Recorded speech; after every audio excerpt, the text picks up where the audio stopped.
welcome to episode 10 of the Articulate Ox podcast. I am your host, Soma79. Thank you so much for joining me today. We have a great episode today. I have on here a good friend of mine, my friend Ashely Renee, who is an abstract artist that I've been following for a few years now. And Ashley and I have been friends for a while. We've collabed on a couple different pieces before, and she's just a really cool person. Has got a very interesting perspective on things. And so this conversation sort of went in a different direction than I expected it to. We're here talking about the film Labyrinth and how that inspired her sort of her take on her abstract art, which a lot of it, when you see it, you can definitely see the connections, how Labyrinth would be an inspiration there, which I thought was really cool. She's one of the first people I think on here who has picked an inspiration that is different from the genre she actually works in, or the media she actually works in. So very interesting. And as has come up on a couple other episodes here, we get into a lot of mental health stuff. And that to me is one of the big reasons why I want to do this podcast, is that for a lot of artists, art is a way to express themselves, and it's a way to, obviously art is a way to express themselves. A lot of artists, that's not exactly news, but it is a way for us to heal ourselves, and a way to help us feel in some ways more complete. And Ashely's story is very, it's emotional, and it's just, I don't know, you're about to hear it, so listen. So follow her at sunriseart21 on Instagram, and I hope you enjoy the episode. Thank you very much.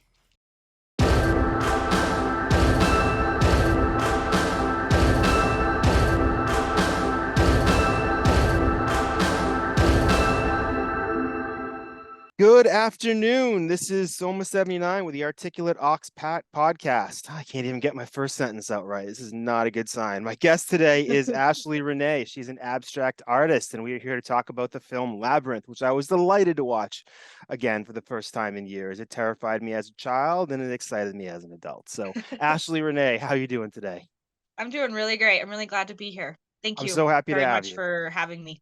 Yeah, and we've known each other for a while. I love your art. It's you do a lot of abstract stuff, a lot of spirally type stuff, and I've been following you for years on Instagram, and I don't know, I've really been impressed with the progress you made. You've been in a few shows over the years, and you even started putting your art on your own body, which is really interesting. So we can talk about that in a little bit.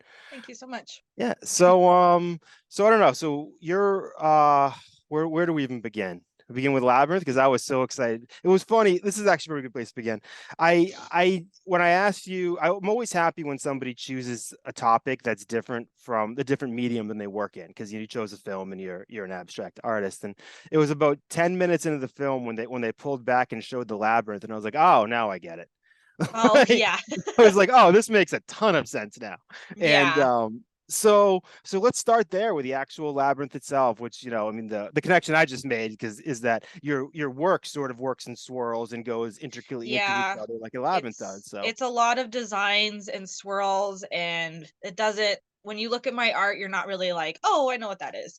And when I was a kid, like a really young kid, I watched Labyrinth all the time, and it just really showed me that an abstract world, like worlds are just different. Like the part at the end where she's trying to find her brother and the stairs are all different. That's one of my favorite scenes because it just shows that stairs don't just go up and down, they could be coming out of the walls. Like right. um but it just really showed me that I did all kinds of art when I was growing up, but I just didn't really enjoy doing like portraits, houses, animals, just scenery stuff. That stuff just did not do much for me. And I knew I was all abstract, and watching Labyrinth like every day of my life. And I just watched it last week, and I know every word, every moment, every scene. And I was doing art the whole time. So I actually don't think I even looked up once, but in my head I saw everything. It was like I was watching it in my head as I was doing art. But it just all of the things she has to come to, the mazes, what you think looks what normal, it might not be. Like there might be a whole different world and you just can't see it. So what you don't see, I might see. Right. So I really that movie really inspired me just to think outside the box. And I knew as a young child I didn't think normal. I thought abstract. I thought just completely the right side of the brain. What is there that people can't see, I can see. Right. Yeah. if And that that's, makes sense. yeah, I actually, a lot of it for me is it's about seeing patterns. I think it comes with people that have ADHD where they tend to see patterns in things that other people don't see. And that's something I've always sort of can relate to too, where you start seeing these connections Yeah. and it's funny too because there's some when I revisited Labyrinth, I watched it last night. I had seen it when I saw it when it came out. So I looked up that was around 87, 88. So I was about maybe eight It's years been a old. while. Yeah. So I Oh, saw it I saw it a bunch as a kid, and then I know I saw it as an adult a couple of times. It was probably the first time I'd ever seen David Bowie when I saw it as a kid. There yeah. was definitely some parts of the movie that scared me as a kid. Um, Yeah, they did me too. yeah. I've What always kind of liked the scary, the thrill. I don't know. That's always been my thing. So the magic, I love magic. So anything that's not normal, I'm there. right. And And this David Bowie was like he's my favorite. Like it's just everything about him is just like I see myself as him and in the girl. I kind of see myself as both a lot, especially as the girl. I feel like that's just me. I'm just yeah. I want I want to know. I want to find it. And I not had so much my brother, but just there's something I'm going to find it. Yeah, it is kind of funny. The kid is dressed like Where's Waldo, and they're looking for him through the entire movie. Like, Yeah, I didn't realize that. I was That's like, really I wonder funny. what came first. But yeah, it's funny. I watched this. There's a documentary. I don't know if you've seen it called Inside the Labyrinth. It's about an hour long. I found it on YouTube last night, and it was shot during the making of it. And Jim Henson, who was always in full Kermit voice, it's like it's tough to listen to him without hearing Kermit the Frog, was talking about Okay. how the movie Labyrinth. He directed it. He said what he loves about movies is ones that sort of change your outlook on life, and that's what he thought this movie was. It was a movie that it was you left in a better mood than you went in, and you sort of felt better about the world. And I think Yeah. that's for a film that did not do well when it came out. It was the last film that Jim Henson ever directed, and he passed away Oh, only a few years later. I didn't know that stuff either. It's stuff I just found out. yeah. Yeah, But when it came out, it didn't do very well. it When did didn't it even. come out? I think 86. Yeah, 86. That's funny. That's the year I was born. So Oh, okay. I saw I it was like 7. like really young, like before 10, before 8, I felt like, but by 8 or 10, I knew everything about Labyrinth, And of so that course. was around I was around that age when it came out. I actually wanted to bring that up because this for me sits in a realm of films with The Dark Crystal, who a lot of the same people had worked on, and with Return to Oz, which was a movie that I saw in the theater as a kid, and that movie really effed me up. Like that movie really creeped me out. So do they, I don't want to throw you have kids, do you Mhm. think as a mother now you would want a kid to watch that? Because it's funny, I watched it last night and I couldn't really tell. Like, is Labyrinth? this My yeah, kids is have this seen it. okay? Yeah, Do they they love it. There's a lot of like did you ever watch Fraggle Rock and Yes. Muppets? Yep. I Yep. love Fraggle Rock. I love the So Muppets, to yeah. me it's a lot of like those characters and I like um I don't like Muppets, but I like Muppets that don't look nice. Like not your Sesame Street Muppets, but like to me these kind of Muppets, like those are like just really funny. But there's just so many characters like when she goes through the door and it's like he always lies, he always tells the truth. Like there's so many kid characters in that movie like how Yeah. could you not have your kid watch it? That's what I would think. Like Yeah. it's a kid movie, but it's also such an abstract weird thinking for adults. Do they really But make yeah, movies my like that boys have seen it anymore? and my boys are 7 and 9. Yeah, I was around the age I said. I mean, do they still make movies like that? I mean, do they make? Because I was trying to I think of don't what a think modern so. equivalent would really be. Because I know, I mean, even like the eyeball thing, that puppet that comes on the wall that has all the eyeballs, that really freaked me out as a kid. For some reason, eyes really Oh like yeah. messed me up. Yeah, and the I was trying to think of what else it was in the movie as I watched it that kind of scared me. But there were other little things that I didn't get. So I didn't realize that it was written by one of the guys from Monty Python, which made a lot of Oh. sense when I started. So you know the part where the guy where she's putting the lipstick on the tiles and the little Mhm. the little dudes are picking it up, moving it around. So I had the Yeah. subtitles on, and I didn't realize that one of the things the guy says is "Your mother is an aardvark." That's what he yells. He's like, you I can only think hear I've the seen that because yeah. it's like it's not surprising, but yeah. That's a very Monty Python joke. Like that's and there's a few others in the movie that are Really, just that's funny. yeah. I It's watched Mighty Python. I have an older brother. I have 3 brothers.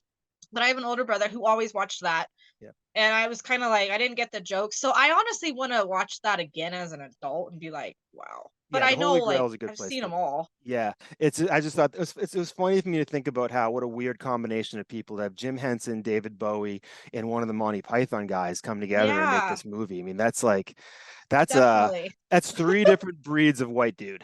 Like it's like and Did you like the music? oh, I I actually loved it. love the music. Yeah, and it was funny. So I remember talking to someone about Labyrinth a few years ago, and they told me they didn't think it really held up, and I was a little worried about that. They're like, "Well, the songs you remember are good, the others aren't," and I really enjoyed all of it. I thought Yeah. even the music without Bowie was really good. The score was Oh, excellent. yeah, I think he's a great singer, or was a great singer. I Yeah, actually have him on my YouTube, like, just those songs, but we'll pull them up, like, while I'm driving and listen to, like, the soundtrack of Labyrinth, but I love the songs. yeah, My all-time favorite scene is when she bites the peach and then she goes into, like, the dream.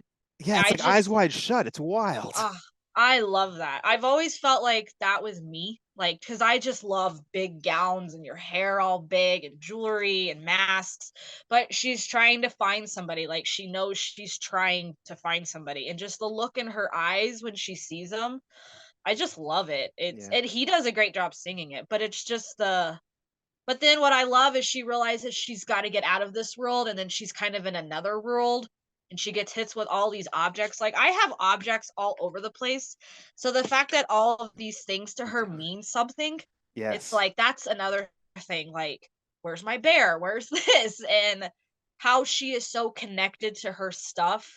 If you look in her room, on the wall, it has all the stuff in the labyrinth. Like, she has a picture of all the stairs, and Oh if yeah, you the look in Escher her room, picture. Yeah, yep, and I want that picture so yeah, bad.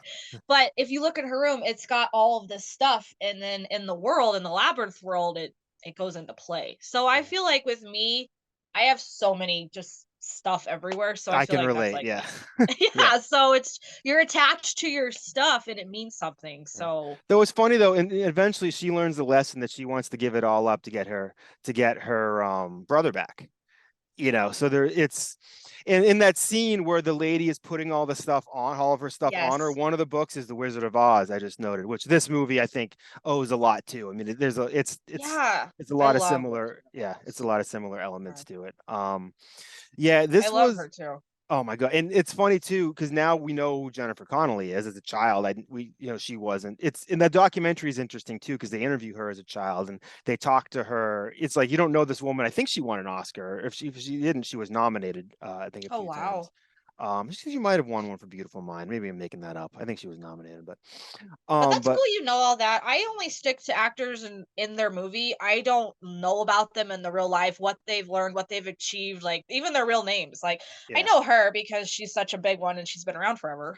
I'm more like that now. Like with new people, there's new people all the time I can't keep up with. Like, unless Yeah. you've played a superhero in like three movies, I'm not ready to learn your name Yeah. anymore. Like, it's just, I it know takes a Meryl lot of Streep effort. and that's it. Yeah.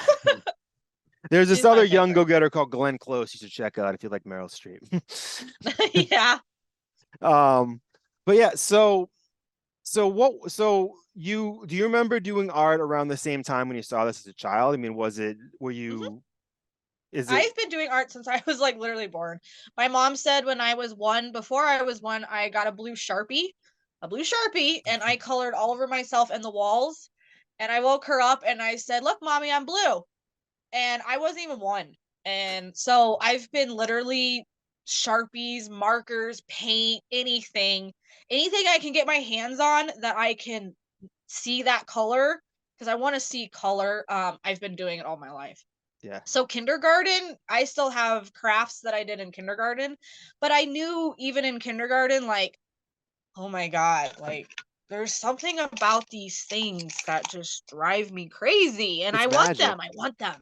And I knew all throughout elementary school, I was just obsessed with it. Like there was something calling to me. And of course I did it. I did a lot of like what your normal art would be, like, faces, animals, like I'm on the swings with my mom, but I knew it wasn't enough. Like I just wanted to just either black it out or just make something crazy.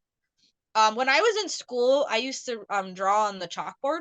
And I think that's where my black and white obsession started. I love colors, but black and white. If you got a black Sharpie and a white paper, you're good to go. Like, Yeah. you're good. But I think that started with the chalkboard because a lot of my teachers were like, just play on the chalkboard, and I loved it. And I just went nuts. Did you have a hard time paying attention in class when you were younger? I did. I felt like I kind of had a doodle. I kind of had to have my own little thing to focus. But yeah, I did. Like, I didn't do so well in school. Yeah. I I didn't it's enjoy it, to be honest. It yeah. wasn't Some people love school. They could go back to high school any day, but no, no, no. No, it's funny. This is actually, I guess they probably didn't have it, but this week would have been my 25th year high school reunion. Wow. And I'm like, I don't miss a day of it. I don't miss any of Yeah. college. It to me just felt, I was the same way. I was very distracted and I was super distracted in class. And some classes I did super well, and others it was a struggle just to get by. And, Yeah. but art was always, that was always Did the you do important art one. when you were young? We did. I wouldn't say that we had I mean, I graduated high school with only 88 kids in my graduating class. So our art program was tiny, and it was like, oh, make a pinch pot. Oh, do this. It was never really like, I don't think it was conducive to really setting you up for a professional art experience unless you already sort of had that, the knowledge of what to do, which in Yeah. So 1995 was you had harder. art classes, but I did, but I wouldn't say that it brought anything. I mean, I stopped doing art when I was 18, pretty much. I went to film school, and then oh, I didn't go okay. back to doing physical art until my 30s when I kind of stopped rapping for a while. But I think I did a lot in high school is I traced a lot of stuff and I kind of learned the Yeah. mechanisms, and then I started like I look back now and some of the stuff I drew, like, not without tracing, it's better than I gave it credit for back then. So some of it's Yeah. terrible, but I learned a lot of just a lot of how to draw, how to paint, how to get your canvas ready, stuff like that. Clay, I did a lot of pottery, and I wish I had a pottery room because that's just amazing. yeah, But it's so much fun. I was always being told what to do, and I didn't like that. Like, Yeah. I didn't like it at I all. don't like that about school either. Yeah, so it was like, if I just want to draw a picture that makes no sense, then that's what I'm gonna do. Yeah. So And when did you really discover the style you're doing now? Like how long have you been doing that for? well, I just celebrated a birthday last week, so I'm Happy 36. birthday. Definitely in high school, I was starting to really get into my swirls and my designs. You know the sandworm and Beetlejuice? Yes, I just saw that for the first Um, time like a year or so ago. Yeah. you saw Beetlejuice for the first time? I know. Oh, It wow. is what it I was is. like, wait a Someone else made me watch it. minute. That sort of fits in those same movies as like Return to Oz, Dark Crystal, and Labyrinth. It's like, movies they kind of for kids, but they probably wouldn't make now. Yeah, I saw a lot of those movies that were not for kids, but I did. Beetlejuice was another one. I kind of debated, was it Labyrinth or Beetlejuice? But I saw Labyrinth first, and that was more abstract. But the sandworm and Beetlejuice, the black and white stripe, Yeah. I'm just Yeah, you're obsessed with wearing it it. right now. So Yeah. I know. I actually went through a couple of clothes and I was like, this is my color. But you will see that all the time where it's like a checkerboard in my art, to where it's just I always have like a pattern. I love patterns, I love shapes, I love swirls. And as I was starting in high school, just putting them together, it was like I knew I could connect this. My art has changed over the 2 decades, like it really has. But I've always said it just starts with one swirl. It starts with one shape. I can Yeah. just do a little circle, but then maybe that circle needs a tail, and then this tail and that tail. It's just like a vine of swirls and shapes, and Yeah. then that checker, the beetle. It's not like sandworms, but it's the best way I can describe it. Yeah. And And you've I gone actually on. have I have my art all over me, and I made sure I had my checkers. Oh, this is what I was gonna say. You went to a point where you were drawing on your walls too, right? I did. Would you like to see? Yeah, I let's don't take a look know. at that. Yeah, Okay, yeah. we'll give a little tour of your space So there. it's my bathroom. So I have like art all over. It's kind of like, here's my stairs up there. That's so But cool. this is kind of cool. This is actually on the ceiling. Oh, I like that. So that was really hard. So there's just a bunch of stuff back there. But yeah, I have, so don't mind all my makeup and all that, Don't worry. but it's all up there, So what does that all feel over like to you? here. Because I've have had, this is why I kind of want to bring this up, is I've had a similar experience where I moved into my house and I had a lot of my art and I put it up all over my house. And there were some days where it felt like it was just too much me, and some days where it just felt like I was very comfortably living inside of my own head. Do you ever now Yes, do you relate to either or both of those feelings or I do. Sometimes I've had like family members say like it's too much. You should only have like one or piece up. And I'm like, no, I want it everywhere. Like it feels more me when I actually have my art just exploding all over the place. And I have had so many pieces, and a lot of pieces I've put away. oh, I love that one right there. Oh, this one? The one that looks like kind of a virus, like the one on the left there. Yeah, I love that yellow. That, yeah. Yeah, There you go. This one? that's really cool looking. This Yeah. is I have two mental health pieces where I was going through a hard time, and this is my first like mental health piece where it was like my sunrise art. So like this is like my inner soul, like trying to like the brightness, the color, trying to keep the sunrise going because I had a lot of hard times at sun or evening time at nighttime. Hmm. So when the Yeah. sun would go down, it's like I would go down. But when Yep. the sun would come up, I would go up. But Yeah. then all the black is kind of my depression, my dark side, the sunset. Um, but a lot of times when I do these big pieces, they kind of mean something. It's I have to intertwine them somehow, but It's I a do a beautiful lot of contrast too. The contrast of yeah, the black and white and the color. That's I really like that a lot. yeah. And And while we're that showing one's just stuff, oh yeah, go for it. Yep. yeah, and that one's just kind of a big old that's a wild one. Like Yeah. it's kind of like you got your pink and your green, but the pink and green is running through here, but then the blue and the red and the blue and purple. It's supposed to all flow, Yeah. like it's supposed to hook, but once again, like, and then this is just another big canvas. But I love once the again, colors it in it that. doesn't. It just kind of all. Yeah. I'll show you my other this piece, but like this, like once again, was kind of like in the middle. The black is like my really struggles, my depression, Hmm. my anxiety. But then there's this beautiful world on the outside. There's so much color. There's so much life, you know. Yeah. And I love all so, the little details. It's thank you. I like how it's one of those type of art where your impression of it up close and your impression of it far away are totally I different, know which is really it's cool. it's actually really different. Like that's a really big Yeah, trying to I get like all that. in there for you. But once again, this one was another big, huge mental health piece. This is like on the ceiling. Yeah, I have a hard time looking at this one because this was my one of my darkest pieces. Like in the middle, it's just very dark. But there's a lot of words, a lot of sayings, a lot of why the fuck did this happen? But then on the outside, once again, there's color, there's bright, there's hope, there's dreams, there's yeah. it's I mean, okay. that's the So thing too, is that like it's funny how as artists we inevitably have different relationships to our art as other people do. And yeah, of course. and then on the one hand, the question I asked before about hanging stuff on your old house is it's like most of us do art for our own for ourselves. Like it's cool if other people like it, if cool if other people want to buy it, but like, we're here to kind of talk about inspiration and how art affects our own personal lives. And it's I really, I sometimes I feel like I'm living in a museum is what I call it. Like my house is like a Yeah. museum to me, the museum. And some days that does, it's like it sometimes it bothers me when people come over. I feel kind of self-conscious about it sometimes, but I'm like, this is really my space. It's like Yeah, this it's is been a my soul right here. yeah, it's been a No, weird I thing for me to totally know kind of what you get mean. And a over. lot of people don't like this is my basement. Like I live like my room and my comfortable room is in the basement, but then I have my whole house up there, my boys' room. So I kind of keep it just down here in my room. This is my dungeon, my witch's brew. Like this is where I get to just be me. So I totally get what you mean, but sometimes when people do come down, it's like, okay, you're walking into my Right. huge personal space. That's actually it's funny you say that because so recently my girlfriend moved in with me and I Oh, consolidated nice. all of my thank you. I consolidated all of my stuff into the room that you're seeing right now.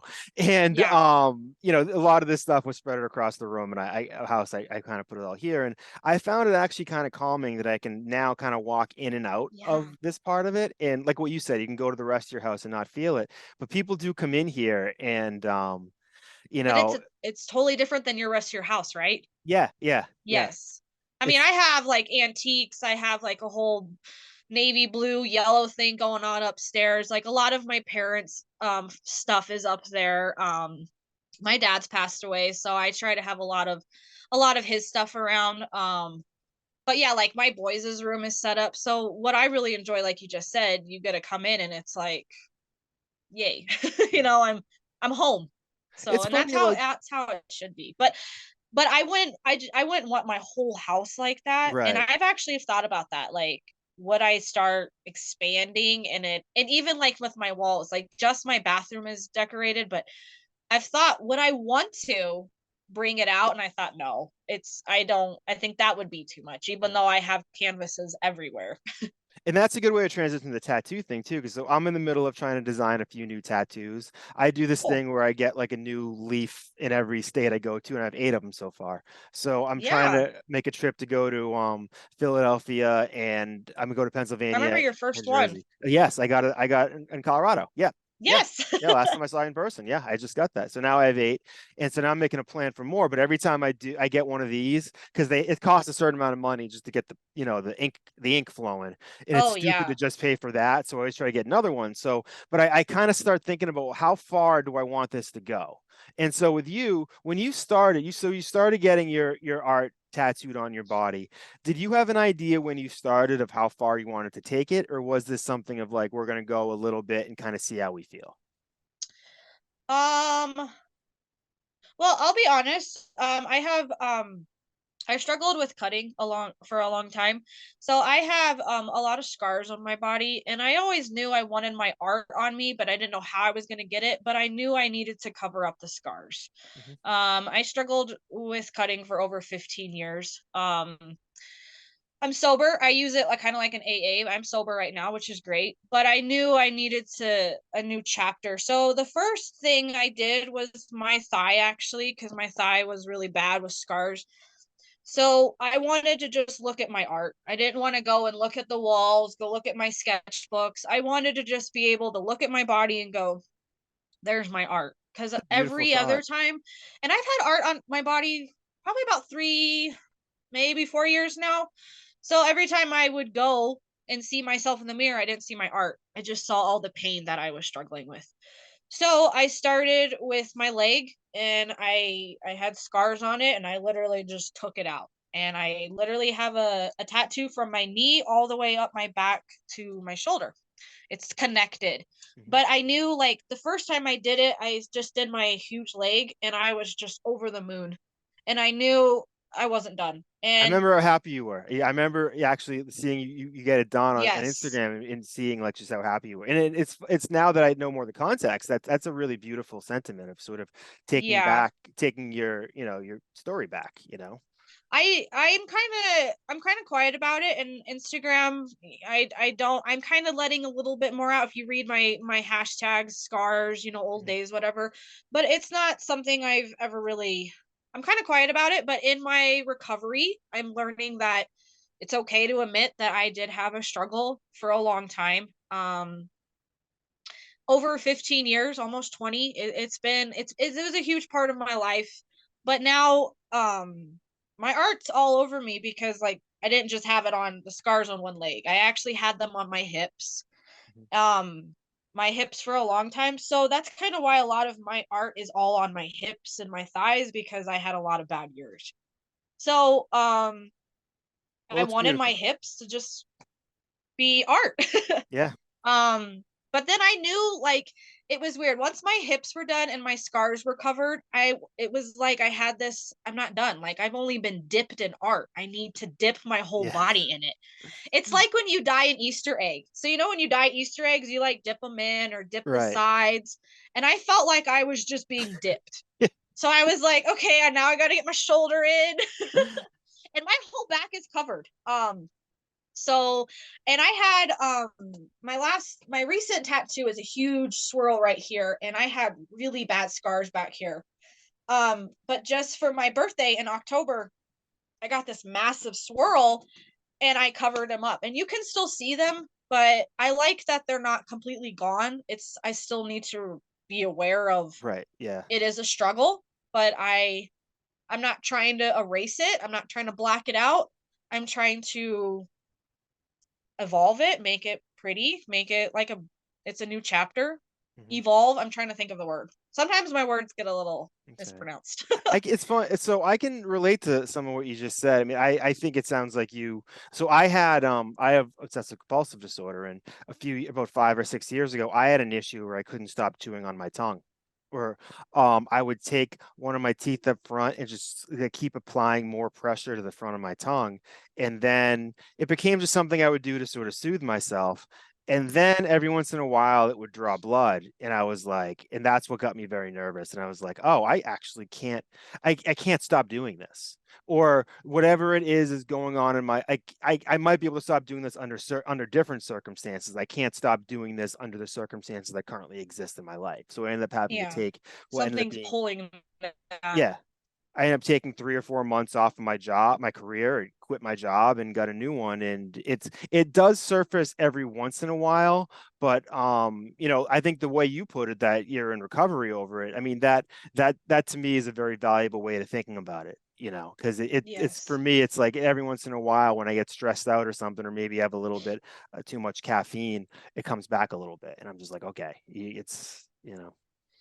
I had someone once describe to me that there's like I think it's okay to like enjoy the feeling of pain a little bit, but there's some things that are always okay, and some things that are sometimes okay, and some things that are never okay when Yeah. it comes down to things like that. And that's sometimes a good way of thinking about it, I found, that If you're it's trying to avoid pain or trying to just not realize what's going around you because you would rather want pain, the way I dealt with life is I needed the pain, and the pain kind of put me in a calm state. It relaxed me. It I honestly treat it like a lot of people can talk about drug use, alcoholism just like any other day. So I actually started treating it like that. Like I'm in AA, I'm in Cutters Anonymous, CA. But I take it like I either relapsed and I'm sober right now. And about maybe it's probably been about 2 years. I relapsed really bad, and I got the back of my leg really bad, and I just kind of have to take it like I'm in recovery one day at a time. I relapse, but I have to get back. And I was almost sober for like 3 years from it. So I was like, yes, I've hit my 30s. I'm doing okay. But then I was having a really hard time during those years, and it got me. yeah. But I was able to get back on track. But then this year I got a big swirl, and it was like it's going to be okay. So part of me wants to tattoo my entire body, honestly, just so I can never relapse again, because I would never cut my art. I would never do that. That's so But interesting. Yeah. because I would just never. Now it's funny um you ever hear like the analogy about how people take better care of their cars than they do their body. yeah. It's funny. And I just related so much to what you said about the you don't want to mess up your art, but like you're taking better care of your art than you do your body. So you have to put your art on your bodies to help you take, like that's an interesting, just I don't know. Yes. Psychologically, I can definitely relate to something like that. Yeah. A while ago I had a problem with ripping up stuff. It was kind of like another compulsive thing. Like if I had a lot of anxiety and depression, and I still do, but I'm taking medicine for it. I'm in therapy. Same. I get recovery. I mean, I'm not in therapy at the moment, but I was in therapy for over 2.5 years before COVID, and it changed my life. Like it really Yeah. did. But art honestly changed it because I had art to always go to. Yeah. It's Art funny was that always there. the ripping paper But I thing. used to rip up my I used to art. have something where like ripped up paper would be the sound that would drive me bonkers. Like I couldn't hear people ripping up Mm. paper. So you and I would have been a bad mix. Oh, well, in my earlier days, I used to rip up my art. I would just rip it off my art and just fuck this. I put all this time and energy into it, and what does it mount to? But this was before I went through recovery, before I realized why am I doing this? Why am I cutting? What is the problem? And I thought I just had this weird problem. Like, why doesn't Yeah. anybody have this problem? But I found out a lot of it was from just my childhood trauma, sexual abuse, just a lot of bad things. But then I realized like I never want to rip up my art again. But I did want to show you like the art that I did rip up. I like recreated and I put it on like this desk thing. So it's like I kind Oh, of re-put it together. that's cool. There's like another one here, but there's like all this like stuff on it. That's really But like interesting you can too, because kind of it's see like if I start moving it, there's art in there. yeah. Um, I mean, but that's I interesting too. I Like that's very metaphorically interesting about the way we take ourselves together, take ourselves apart, and put ourselves back together. And like, yes. that's like, I mean, we're hitting all sorts of levels here with like, Yes. like this is like stacks on No. stacks You on go stacks. into like you want to take care you're like nourishing moment. Like you try to take care of yourself. And that is something I struggled with. At nighttime, my cutting would come out and it was so bad. But then the sun would come up and it would be okay. And I would have to take care of myself. I'd have to fix my body. And honestly, for 15 years, it was very difficult. So it It's was like the exhausting. scars are not going away. So that's when I was like, I'm done. I'm gonna find an artist, and I did. At Clean Slate Tattoo, the owner Van, amazing place. He finally sat down with me and told me what he thought, what I thought, and he's like, "Okay, let's try it." And it was a huge moment just to let somebody draw my art on them because he hand freed it. I gave him my sketches, and then he took the Sharpie, and I just had to sit there and watch all of this come true. And it's just been amazing, and it's honestly a part of my recovery. So That's beautiful. and it's just been, and I'm not going to stop. So I figured once a year. I was in the chair for 18 months straight before COVID, like getting art, getting it filled in, Yeah. doing this, doing that. And my art is very, it's kind, and I'm very picky. I mean, if you talk to my tattoo artist, it's like, no, do this, do that, Right. do a Right. little swirl. But he's awesome, he does it and it's amazing. And he has seen my scars, and I told him, look, I got to cover these up. And it's like, and it's been quite an experience, like just Right. amazing. And And I don't that's want to too. stop. That's good advice to anybody out there too who maybe hadn't considered this. Maybe you have a birthmark, maybe you have a scar, Yeah. something you got from an accident, something you gave yourself or something that, there are, you find a good tattoo artist and to some degree they're almost like a plastic surgeon for your skin. I mean, Yes. it's funny, like, so I didn't get tattoos until maybe 5 years ago. I got my first one, and I was like in my late 30s. And I always was, the people will say, like, well, what if you get it and don't and get tired of it or something. Yeah, But don't like it later. yeah, what I found with every tattoo I've gotten is almost instantaneously my brain like absorbs it as just a part of my body, as if it was always there. Like, and I don't Yeah, know if if I like fucked up and accidentally got something like really messed up or something, maybe I wouldn't feel that way.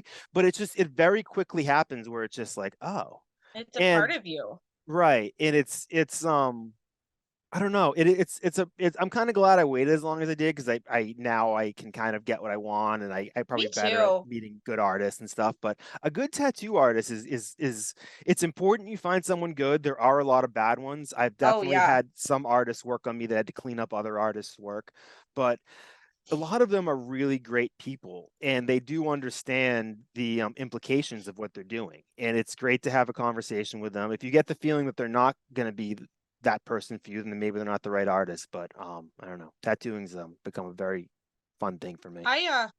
I met with a lot of previous tattoo artists. Like I would go to different shops, and a lot of them were like, "No, it's not going to work. Like, Yeah. let me do something to you." And I would bring my sketches in, and it's like, "Hey, I don't have anything." And I got in my house, you had to be moved out supporting yourself to get a tattoo. And I was already moved out supporting myself for a year, and I was like, "Oh my god, I gotta get a Yeah. tattoo." So I went and I drew a swirl, just a black and purple swirl. It's my favorite colors, and I put it on my hip. And I was with my mom. It was awesome. But then over 10 years passed, and I never got anything else. But I always knew like I want something to expand it. Like I just knew it's got to grow. But everybody I talked to was like, no. And getting that one squirrel, I mean, she's only like maybe that big. He was so picky, mean about it. This is going to fade. What are you? He just was honestly a dick about it. And I had to wait like 4 hours for him to find a swirl, design it. And it just was like, oh my God. So I didn't want to have to deal with that ever again. But then Right. it started eating me away. Like, I've got to find somebody. So finally, I actually gave up. And then I was like, you know what? I worked with this lady at Primrose, and I knew her husband was an owner. And I was like, okay, I'm going to try it. One last try. and he changed my life. And it was like, thank you. And he gave me his input, which was awesome because my stuff is really tiny. So it probably all would have been like collapsed on each other. But he Yeah. was like, you can do it, but you need to blow it up. Like you need to get it big. Yeah. So And that was amazing to yeah. not have somebody say, no, but these are your struggles, but let's see what we can do. Yeah. And I put a deposit down and I'll keep going back. So it got me thinking about the tattoo I got when I was in Colorado that last time. That I just remembered how I found the artist. I was at a dive bar in Colorado, which I forget what the name of it was. It's something lounge. I don't know. But Can I yep. was gonna ask, can I ask why do you get leaves?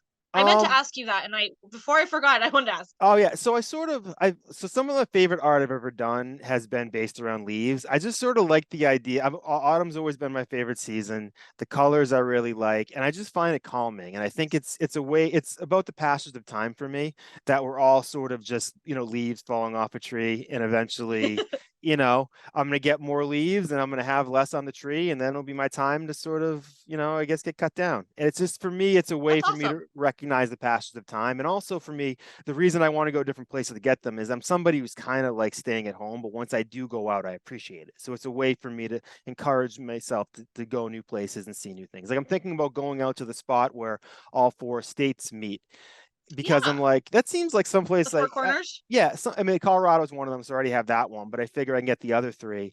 And it's just, I probably would never go there otherwise. There's probably something there that I'll remember forever. And, I don't know, maybe I get sick of sitting on a beach. So there's always another record store in a random town I can go to. And that's Yeah, sort of what for me vacationing is. my son and his dad went there Oh, last that's summer, cool. and it was a lot of fun.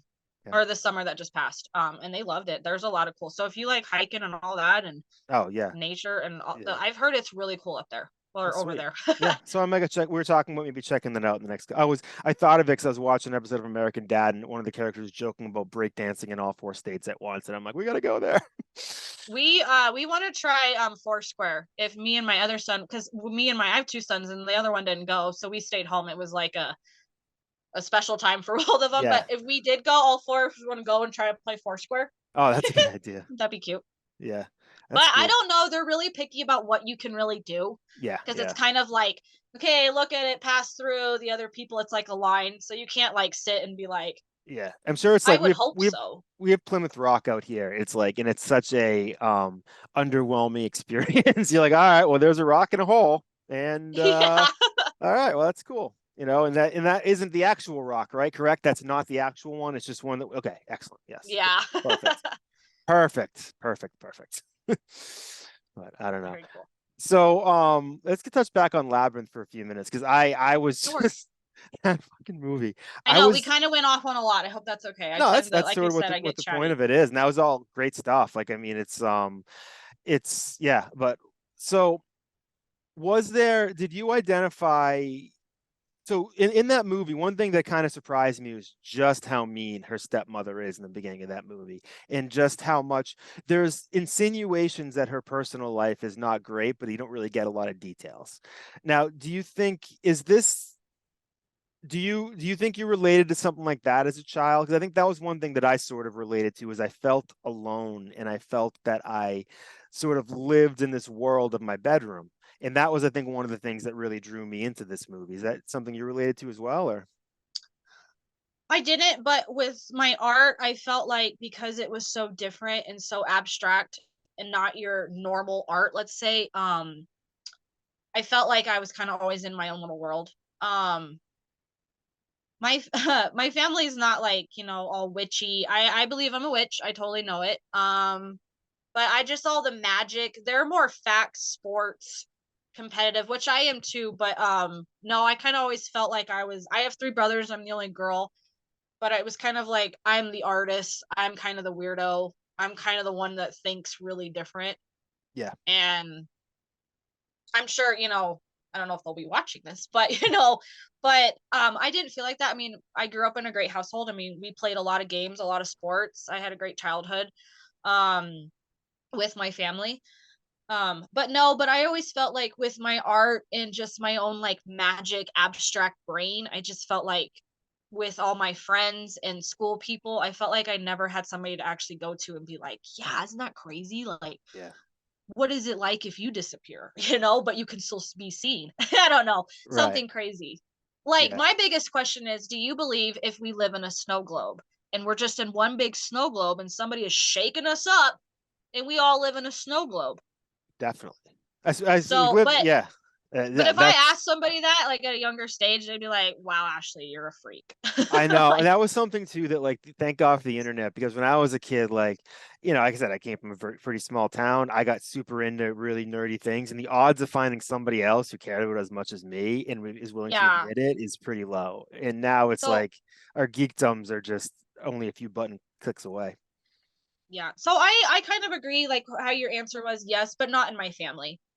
It was just kind of in society, in my group, and I had a lot of the same friends from like elementary to high school, so it was just like I was kind of always like the oddball. Like, Yeah.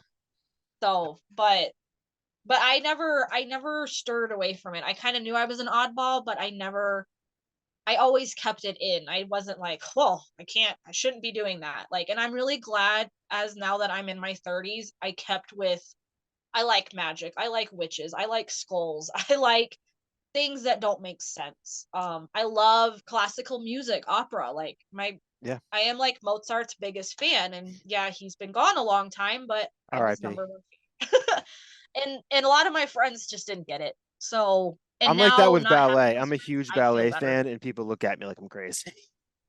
Yeah, but it makes you feel good, and it's who you are, and Yeah. that you should be who you are, not trying to mold into something that other people you should be. Well, it is funny too. I was thinking about this the other day that we may be the first group of people who truly have that privilege. Because if you look at just the way that your house is set up, the way my house is set up, like as a woman, in a mere blink of the eye ago, you would not have, in most cases, been allowed to have your art on the wall like that in a lot of places Yeah. of the world and stuff. And like we sort of are living in this weird age where this weird golden age of to some degree privilege. I know it means different things to different people, but like we're finally like I don't think my parents were felt so free to express themselves as we do.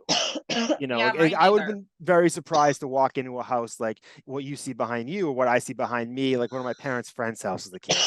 And Exactly. ridiculous, like the generation before that. It's like Yeah. the first, I think there's a joke in something where the first generation are immigrants and they come over here, so the second generation can go to high school, so the next one can go to college, so that the one after that can take up snowboarding. Like Yeah. No, I like totally agree. yeah, but I was actually, this is kind of like a little related, but I was telling my boys that girls couldn't even like wear pants for the longest time. Like, they had to wear dresses. And we yeah, watch a lot of history stuff and a lot of stuff back in the day. So I'm like, everything you're going to watch, every woman is in a dress. And I was like, we're actually lucky cuz I'm living in the time where I can wear pants. Now, I and know you that's go kind of different, but just right, like you said, like doing art, being able to believe in magic, like, I'm kind of glad that I was born in the 21st century because I would have been screwed back then, like, right. literally, probably burned at the stake. In a mere 100 years before that, they wouldn't be allowed to wear a dress that could show anything. So the standard Yeah, of what it was like to be a woman what it was allowed to be if you're a woman was a constantly moving, goalpost, and it's just yeah. yeah, So I mean, so I think in terms of like the mental, and we're also living a time now where we're one of the first generations that really talk about mental health the way that we do, like pretty yeah, openly. And I kind of wonder that I think you and I both feel, I mean you just said it, but we both feel that our mental health is improved when we're around, when we have more control over our surroundings and more control over artistically how we can express ourselves, and we have a safe zone. And we're probably the some of the first generations, like from the first time in history people can have that, to a real yeah, degree, exactly. where it's not, Yeah, because what I would fight with is that art in general is self-absorbed to some degree, that like that you're spending a lot of time by yourself, that you're living in your own world, and you're hanging it up to see that it is sort of a self, there's like I would say objectively speaking, not like judgmentally, it's a time you're absorbed with it yourself. And for me, yeah, I've struggled with that as well, to how much of that is really okay, because you at a certain point it can become a void that can't you can keep filling and filling, but I don't know. yeah. being able to have the No. time and space for it in your house and then be able to walk elsewhere and not have it is pretty nice. Yeah. Some of But the best times I've had is just sitting back with hours and hours of art. It's like I haven't looked up. My hand can't move because it's stuck in the yes, spot of me doing art. And I'm hunched over, which most artists probably are. yeah. But it's like I get stuck. And part of me is like, I love it. I absolutely love it. So it's funny you bring that up because I struggled a lot with hand pain, and I had to Yeah, stop drawing for a while. I had to start drawing me with my too. left hand, which was That's interesting. amazing. You could probably do it too. You learn it I faster than you can't would think. You I tried? can. I actually trained myself as a kid to write with my other hand. So I did that a lot. I just kind of gave it up throughout my 20s. And I was just telling my boys that like we need to start writing with your other hand. Yes. Because I I went started through the same using thing. I started using my mouse with my left hand when I got a job, my first job, like 20 something years ago, my first Yeah. like professional job. And because I was trying to learn how to DJ, so I could kind of like learn both hands. And Oh then I yeah. gave that up, but I kept using my mouse with my left hand for the next 20 years. So all the neural pathways, all the neurons that fire together, started wiring together. And then when I needed to start drawing, I was like 3 pictures in and it looked almost as good as with my right hand. Cause like That's over awesome. and that's like that's one of those things too that I hate to like put the arts against sports, but like when you're young, being able to focus some time on something that'll really give you the benefit in the long run, like learning Yeah. piano or just learning how I to know. draw or something, like I would give anything to be able to get my brain to that Yeah. point where it was that malleable again, just to learn things better, you know? Yeah, I really push my boys to learn different languages. I really hope they play an instrument. They're in elementary, so I don't think they're doing instruments right now, or they already would be. But they play sports. But just training your brain, getting it going. And a lot of my boys will are really good at art as well. Like they could do a lot of characters, pictures, like a lot of just real stuff that I'm not really good at. So it's really cute when they try to do abstract and I'll try to do like a picture of them. It's Yeah, really fun. But yeah, honestly just getting your brain to be creative and not just art. Like one of my other one is really good at just creating stuff, like building stuff. Like the other day he asked me for a cardboard box and I was like, why the fuck would I have that? Sorry, I'm cussing. it's okay. But You can swear all you want. sorry. But he turned it into like a whole suit. He turned it into like a box, like a box head, a box outfit. Like he's just very creative with, okay, I'm going to make this. I'll make, a birdhouse out of a piece of paper. Yeah, I could never do that. So I'm always like, do something. yeah. So, but I'm a big supporter of that. When I was a kid, it was read a book. And it's like, if reading's great, I love reading, but there's got to be Yeah. something else like that you can convince me that it can actually enrich my brain, like stuff like if you're encouraging your kid to do. It's a gift to give somebody a child that they have it for the rest of their life, Yeah. you know. I mean, it's not like My mom is a forcing it huge on them, but reader. And she doesn't go a day without reading, but I can't get into reading and I wish I did because reading seems so good for the brain. yeah, But I can't visualize it as well in my head. Like I get really bored. I need my hand to be doing something. I need to actually be doing something. yeah. So I envy the people that could, like my mom, my family, that can just sit back and read a book and get lost in a world. Because but it's like the same, for me, but it's like I'm a visual person. Yeah. I'm a hands-on person, so It's I would funny. love to find things. Like I really like that you do a lot of like digital stuff, like stuff on the computer, and I would like to experience that art more, but I can't. I'm not touching it. I'm not getting in it. So I've always wondered how is that versus doing hand art versus doing a computer art? It's funny. So now that I now have like this tablet thing that I can literally draw on the screen. And so now it's almost seamless. And it does Oh, feel a little cool. bit differently than it would. I was watching this documentary on how they make Funko Pops, and I saw this thing and I was Googled it like that day and was like, I need to get one of those. But that to Yeah. me was the real game. That and the fact that I was running out of place to put my stuff. And I was like, I literally was feeling like it was encroaching in. So that was one of the big reasons I moved to digital. But and I was also getting concerned about like the paint, like the amount of times I got paint on my skin and was it going into my, I was just like Yeah. the stuff like that I started getting weird about. So now I'm just worrying about carpal tunnel. But the experience for me is the biggest thing that's weird now is that when I'm drawing something with a pencil and I fuck something up, I literally try to find a way to hit Control Z to erase it. And so my brain has fully turned like a digital artist because like I just like Oh, you could just get rid of it? yeah, I'm like, oh my God, I have to redraw that. I have to erase it, and it's not going to totally be gone. It's just like, so it's stuff like Yeah. that. I'm beginning to feel the frustrations of the actual art, but most of my digital art does start with an actual drawing. I have a real hard time starting from scratch digitally. I will draw something with a Sharpie, like basically with Bristol board and a Sharpie, and then I'll scan it in, and then I'll work from there. So it all has to Okay. start from there too. What do you like it more kind of being on digital? I think so, and I never thought I would, but like, Some of the pieces you've put out lately are really good, and I'm like, I thank you. bet you that's from the computer. Like, and I've almost wanted to ask, but did you draw that or Yeah, did ask you away. create Yeah. that? Like, and that's It's really cool. now it's I usually a like your mix. colors. Oh, thanks. Yeah. And that's the thing too. Coloring is really great to learn digitally because it's like when you get a color wrong when you're doing something with paper, it fucks the whole thing up and then it's really hard to fix. So being able It to is, to and like I've come change across that. colors. Yeah. And then also too, the thing that's frustrating about any sort of color is that it never looks the same on it never looks the shade that you want it to, you know.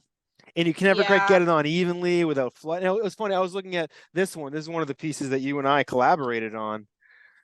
And like, I'm Oh, always nice. super impressed. So I did the center, you did around. I wish I could hold this better, but I can't. No, it's okay. So happy to see it. Yeah, I love it. I got to find a place to put it. Running out of wall space, but I I have a have place where we can yours hang on this. my when you go down my stairs, it's one of the first ones Oh, right when you get nice. up the top of the stairs. Awesome. I'm always My super. boys love it because all of your characters in it, Oh yeah, I forgot. just Oh, I it was think one in we did a orange. really good job. You did, Here, I'll yes. take you I up love there. that one. Yeah. And that was Like, I did that on a piece of poster board, I think that was part of my art show that I did. I just think this one was just really good. Like, Oh I yeah. think both of our art really went well together with your characters and all my designs and just it being orange. Yeah. Yeah, because that's one of your favorite Like, colors, right?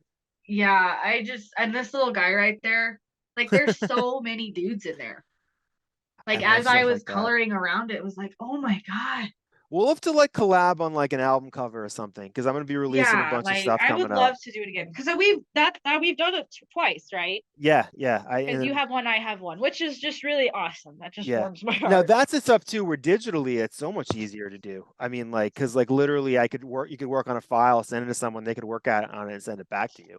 Oh, you just send it back? Yeah, I mean, I've never done that with somebody, but that's, That's you know, cool. that'd be a cool experience. And I'm not to get too nerdy, but now I'm using all the different Adobe products and the way they integrate with each other is wild. Like I was working in Photoshop and I saved an image and then I dragged that into actually it was for this podcast. I dragged in an image and literally I all I had to do was change it in the other program and then it was fixed in the other program. Like literally the relate I know this is like Wow. this to other people like, yeah, no shit, Sherlock, Lot but like easier than mailing pieces back. I'm I such know. an old school. Like, Me I'm too. not used to all this technology. Like, I feel like I'm just an old soul because it's like, oh my God.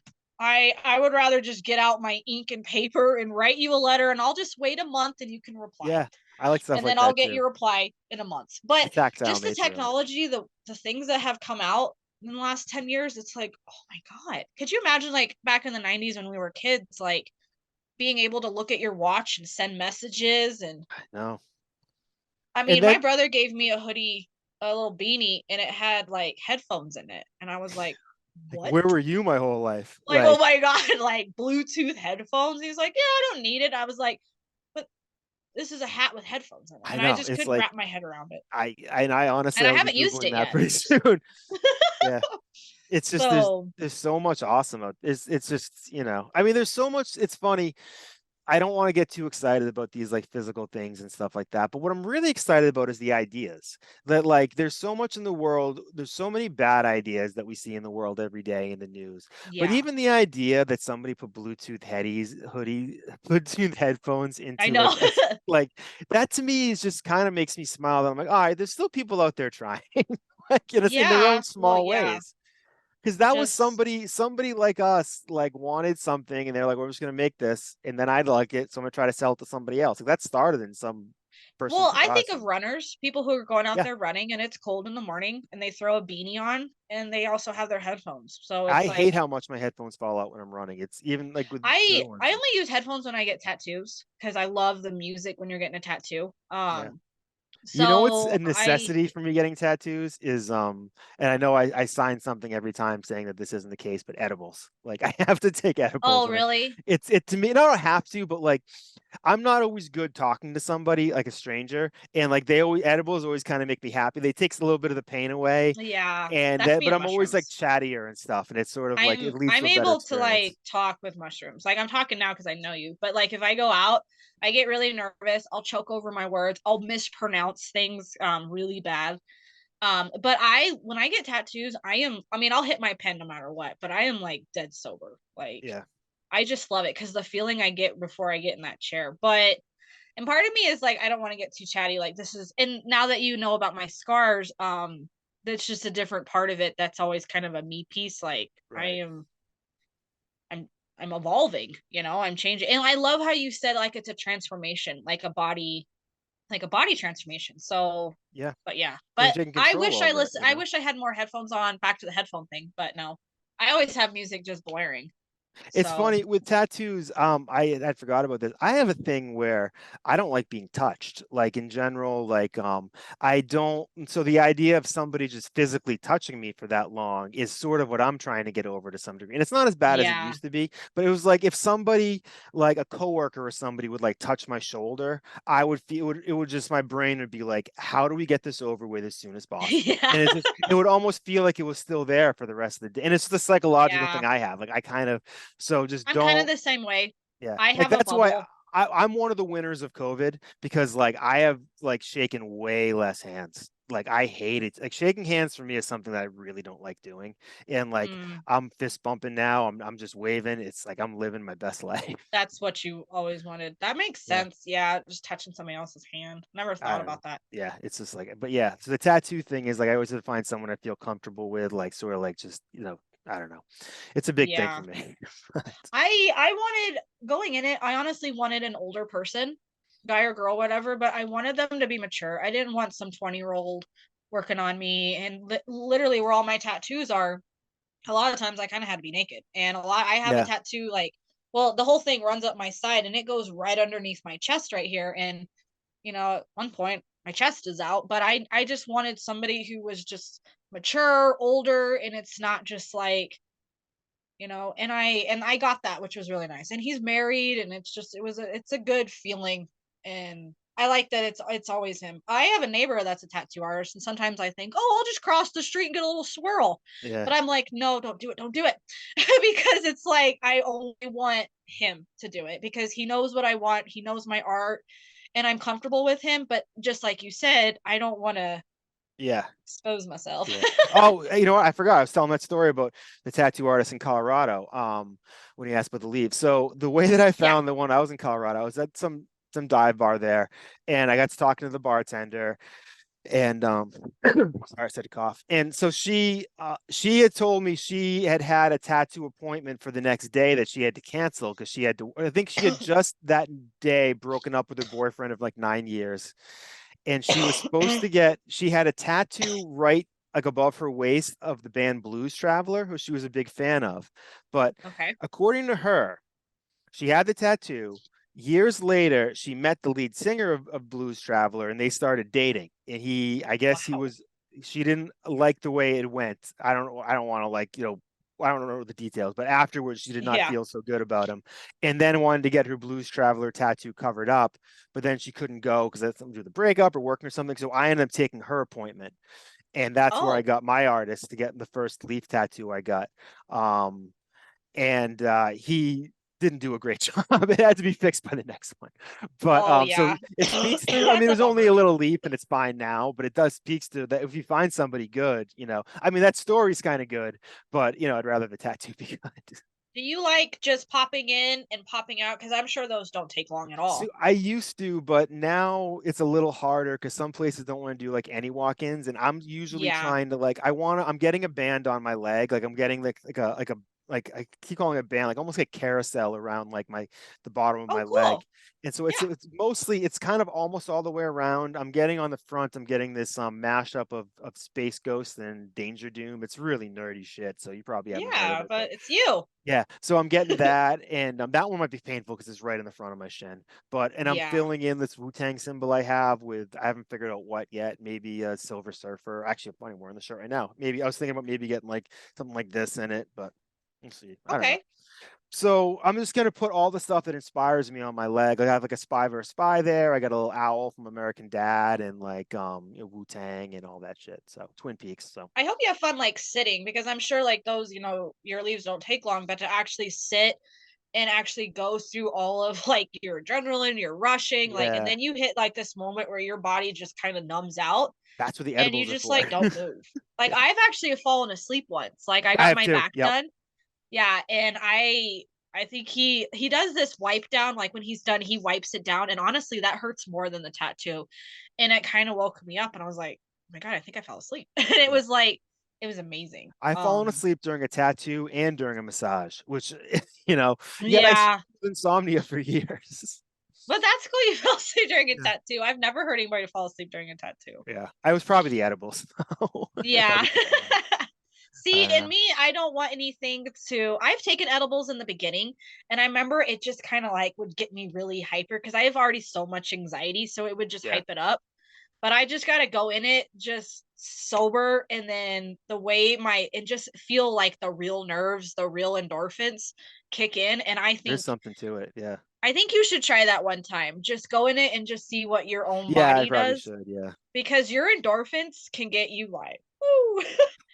And That's what this I time need. when I went in and did the back of my leg, I've already gone like so many times and I was nervous. And my guy was like, "Are you nervous?" I was like, "Yeah, like I shouldn't be nervous. I should be past this." But I was shaking. Like when I fill out the paperwork, my handwriting just is like, because that just does not look good. Because my endorphins is just going. But I really enjoy that. And I think that brings a lot with the tattoo, just what I experience.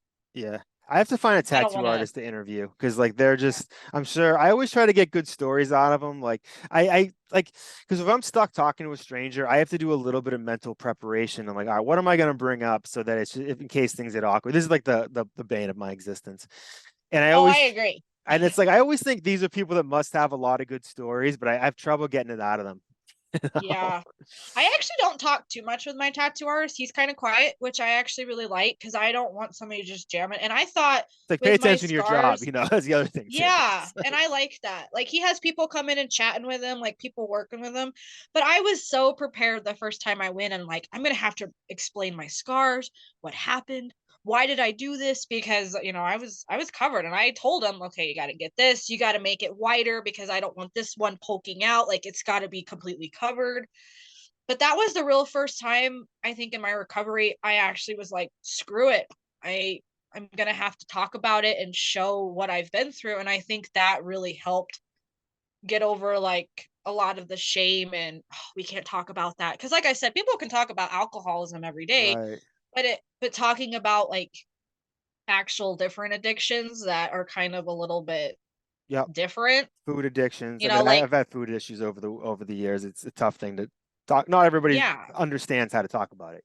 Yeah, but getting back to, being able just to talk about mental health and it's okay and that's why I try to share on my Instagram like randomly just health. I follow a lot of mental health pages, but let's talk about mental health. Let's see what's going on, what are the red flags? What are the Yeah. green flags? But just allowing people out there who's ever viewing my stuff just hey, it's okay. Like it's not it's a hard life.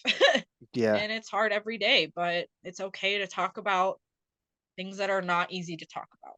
Yeah. I'm starting now. I mean, there's stuff I haven't been ready to talk about that now I'm starting to a little bit. And it is a little freeing. And just you find out the response is always more encouraging than you think it is. It's like it's the thing is like not talking about these things is sort of what got people into trouble in the first place. Yeah, So exactly. continuing that is, repressing things are just. Yeah. And that's a really good point cuz like being a I mean, some people knew about my cutting, but not a lot.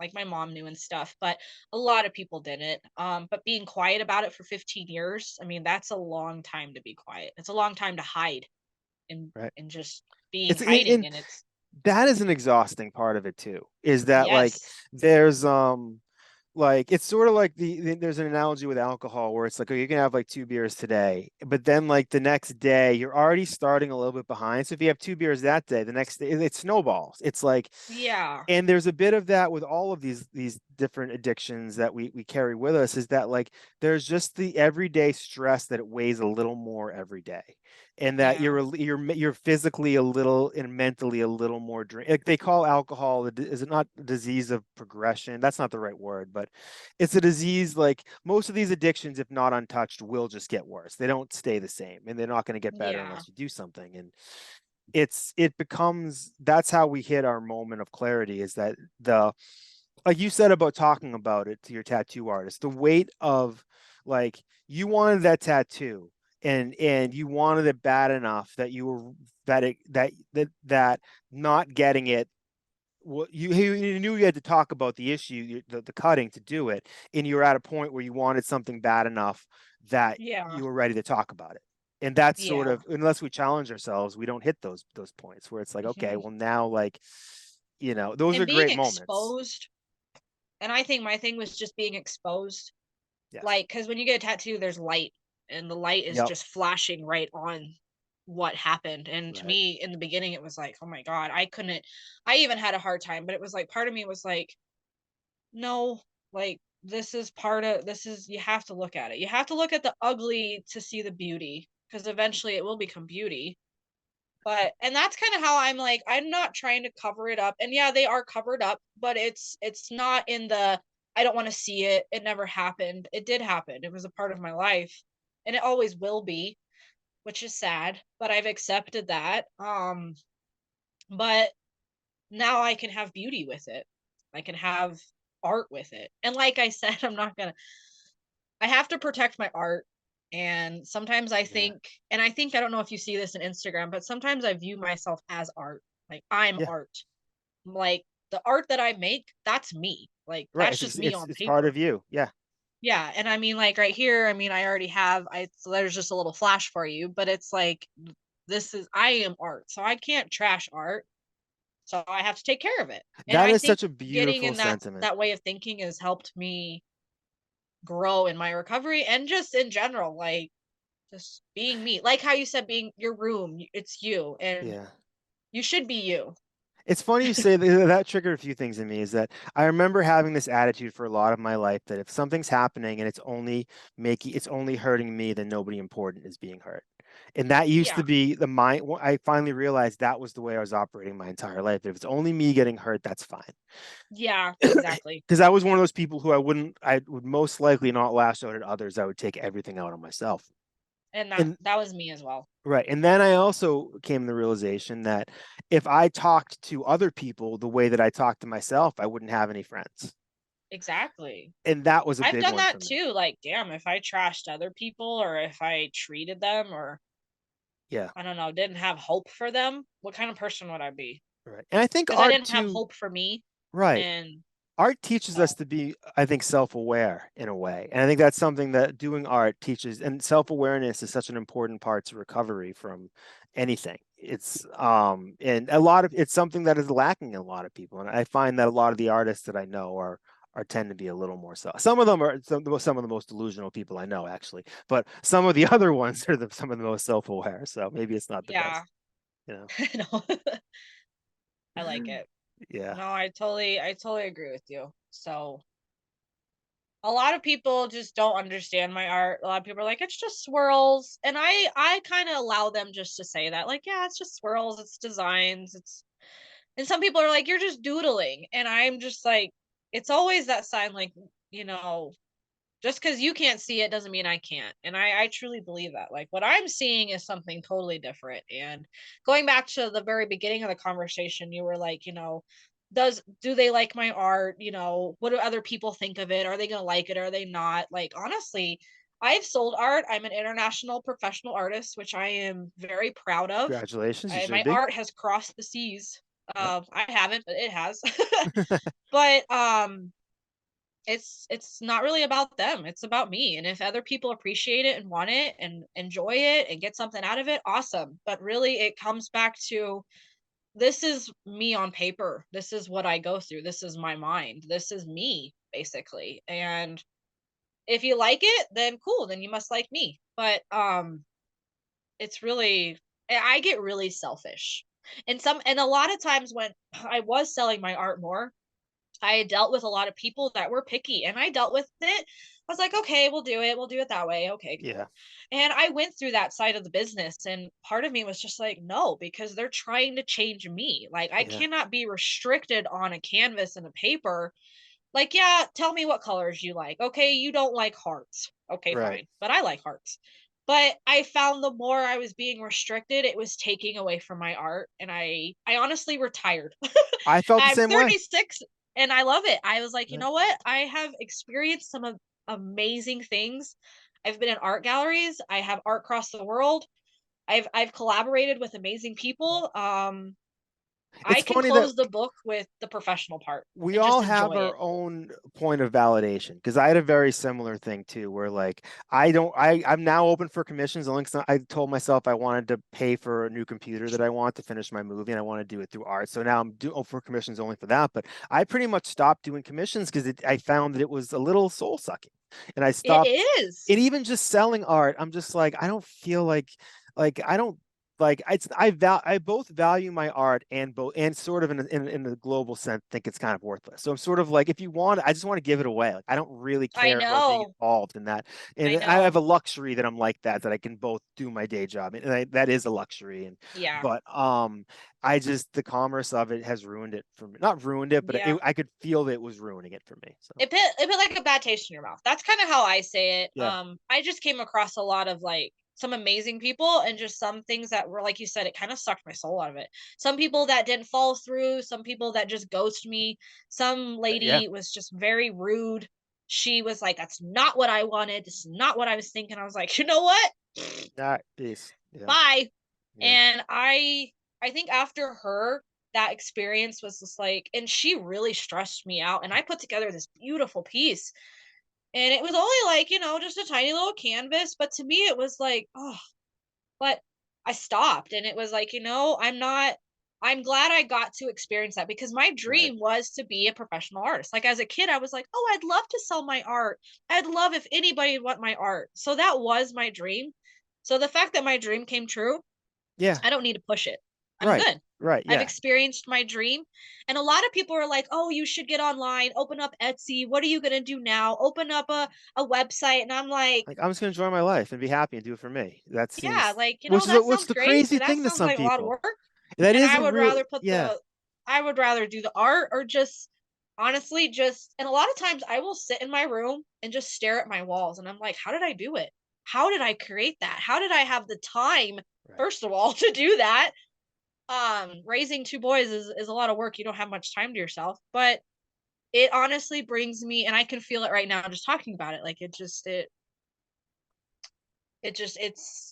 leaves me speechless. it's Yeah. it's awesome. So I I appreciate would it. I rather do it relate. for me, Yeah. and I will keep on doing it. Yeah. I like you said about your hand hurting. I did take a break from doing art, and my son actually asked me, he's like, "Are you ever going to do art again?" And those words just crushed me, and I was like, "Again?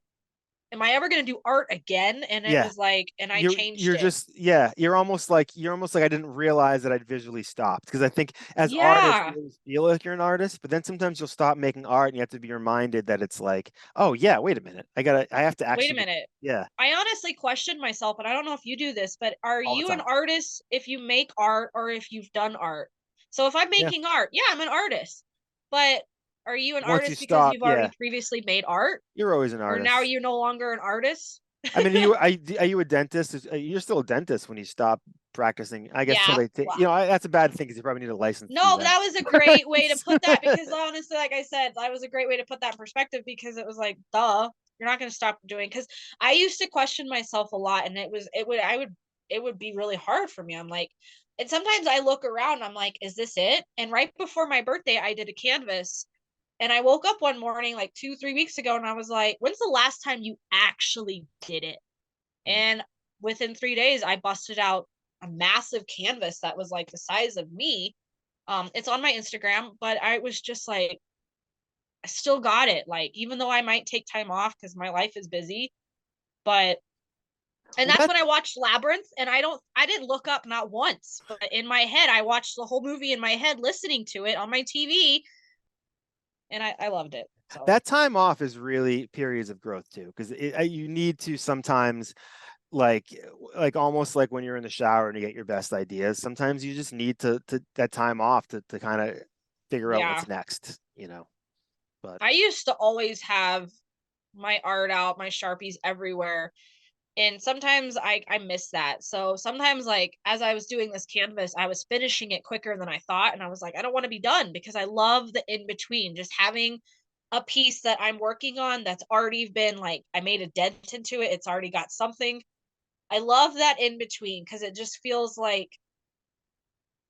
I don't know. It's like Christmas. Your presents are coming. Like, yay, I yes, get to sit on something. Something is here. And then when it's done, it gets to go on the wall, but then it's like, well, now I don't have anything on my bed. I don't have it yeah, with me.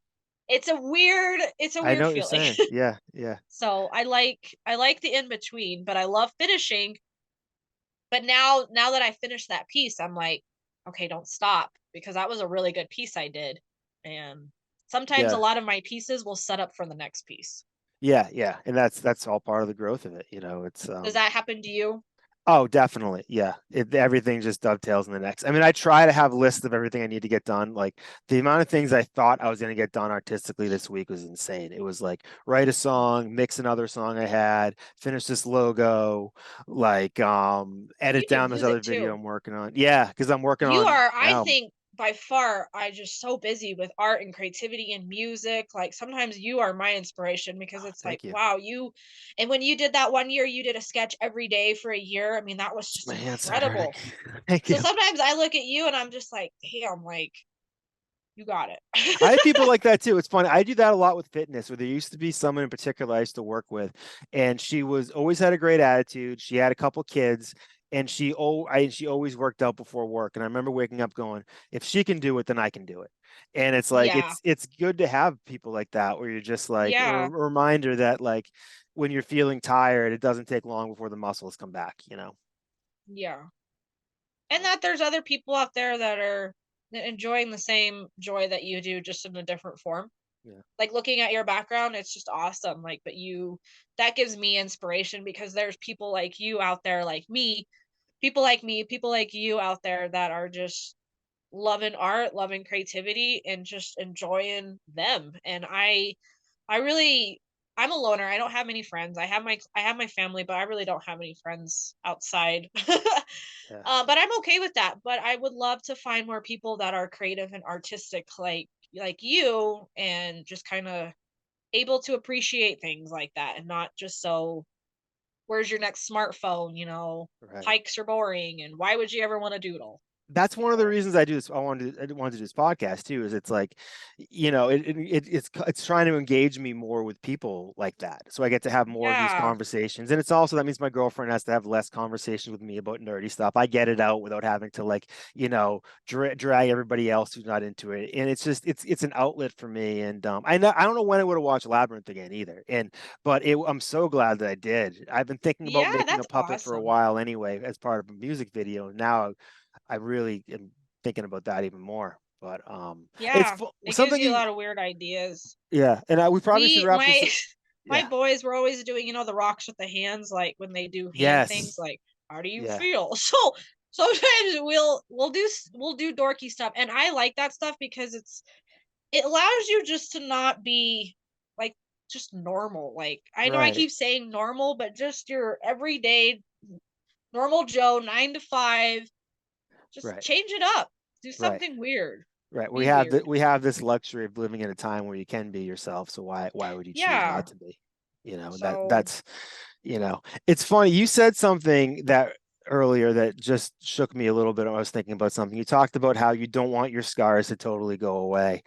because it's still important you see them. And so I have in another room, there's a bookcase where there's a framed picture of me in like my second grade baseball outfit, and right in front of it is like a baseball card from third grade, and I look like the biggest dork. I was terrible. I got hit by a pitch more than anything, and I have like sports trauma from when I was a kid. And Oh, it's like those pictures are super embarrassing to me, but I keep them out for, I think, the same reasons that you just said about the importance of having your scar and like importance of not covering it up completely. And it's that it's a to part of your me, life. yeah, it's Like, and and I for can, you, and I mean that for you, it's a part of your life. I mean, it might have been hard, but why cover up a part of your life?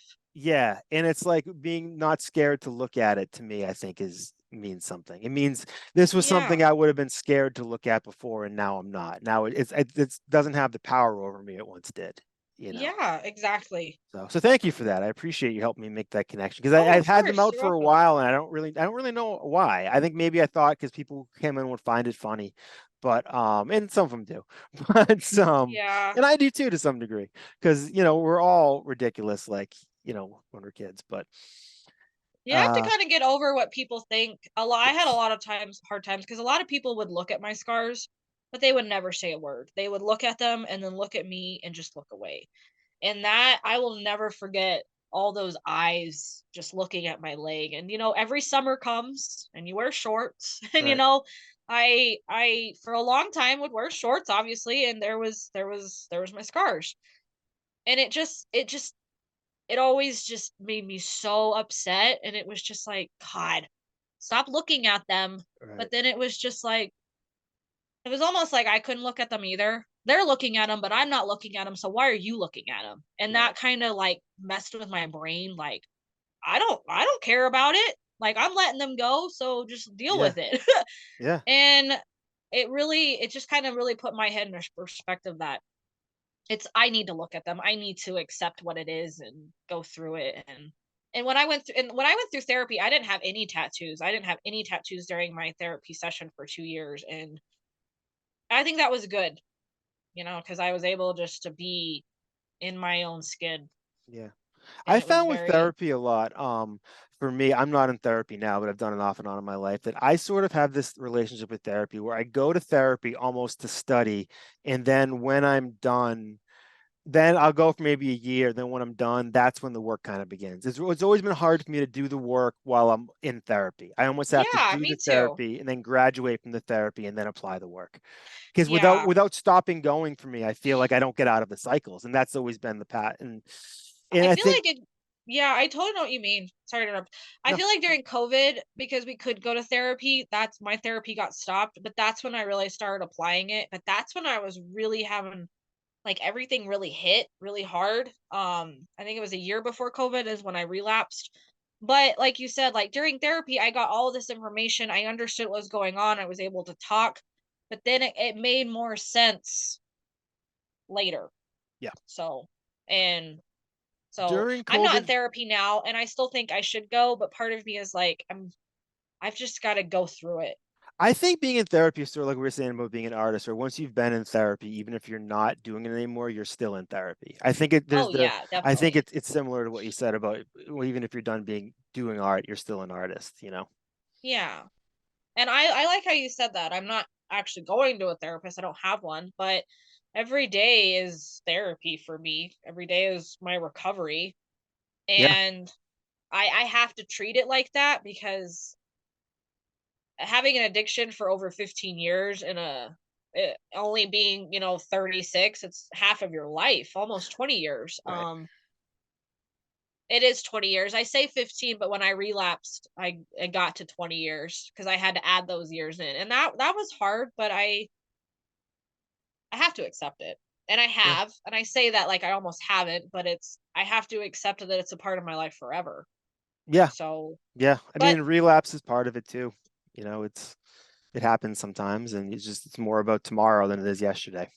yeah, but so, Yeah. It's funny for but me with COVID, I what I ended up finding out was that I'm an empath, and I didn't realize how much of my life I'd been sucking up other people's energy, and that I would basically be carrying around other people's feelings, and like that Oh I yeah. and I feel them as my own. And then once there was no one else there, and it was like I was like, oh my God, I feel like a normal, like I felt like I was myself for the first time in Yeah, years. I know what you mean. You weren't carrying all their stuff. Right. And now I I'm a had a lot whole more group of friends for a while, and I felt like it was like all of their stuff, this stuff, their family issues, their marriage, and it was like when all of them were gone, it was like now I actually get to just have my stuff. right. I get I to just remember do my stuff. I had someone who worked in an office next to me years ago who part of his job was he dealt with like our cell phone account for the company. And I listened to him. I probably chalked up probably 100 hours over the course of my time sitting there listening to him have these loud conversations with like Verizon or whoever. And I'm like, this is in my brain now for the rest of my life. It's like this is like and I don't need to be carrying, even though that's a small thing, I don't need to be carrying around someone else's angry calls Yeah, from no. Verizon forever. And like, and for me, I sort of it would add to my stress in these little ways. So now what I'm a lot more cognizant now is not just of the stuff I'm taking in is what I'm giving out. That it's like, if it used to be that if a friend would give me bad news, like maybe like there's something happened to their pet or something, I would hang up the phone and probably tell my girlfriend that. And I think I've become more cognizant. I'm like, well, I absorbed this because this person is my friend. They're not really my girlfriend's friend. Do I need to pass this on? And I'm a lot more cautious of how other people may just how the energy I'm giving off as well. I sound like a real new age person here at this point, but this No, is about it's as okay. new No, age I as I totally get get. what you're saying. But yeah. So I wanted yeah. to say, hey, congrats on, your girlfriend. I know that Oh, sounds thank kind you. of weird. I've known you for a little bit, so it's nice to hear that you have a girlfriend. I know Yes. that's kind of personal, but No, it's cool. We've been together now, kind of off and on for 3 years, more on for a while. But yeah, she just moved in with her two cats. So oh, nice. yeah, Very cool. thanks. Yeah. You So have a big house, I remember, so it must be nice to have somebody there. yeah, it More helps. animals. Yeah, it definitely helps fill the place up, and it's nice. So I That's appreciate it. good. But anything else you want to touch on while we're still here? No, this was awesome. And going like saying that, I'm a loner, I don't really talk to most people. This was really, really awesome. I was really nervous in the beginning because I didn't know I don't really talk to people about my art. It's really just a me, myself, and I thing. So to really expand on just me and where it comes from, Labyrinth, my struggles, I really appreciate you reaching out and just talking to me. It makes me want to now kind of venture out and actually start trying to like maybe talk to more people or being okay talking to other people about my mental health because part of me is like I really want to go to groups. I love talking to people about mental health. It's something that I've just always enjoyed. I think cuz I've always struggled with it.